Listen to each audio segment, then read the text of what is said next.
তুই তোর চরকায় তেল দে। যাদের ভাবে বড্ড কাছের আমার আপনজন, তারাই আবার করছে কাঠি সামনে প্রিয়জন। যতই করিস হিংসা তোরা, আমি বড়ই বেপরোয়া। ভয় ডর নেই, যে যা বলুক বলবে, তোদের জ্বলবে আমার তাতেই চলবে, তোদের জ্বলবে আমার তাতেই চলবে।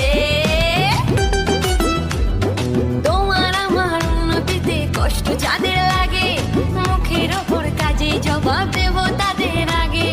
শকুনেরই অভিশাপে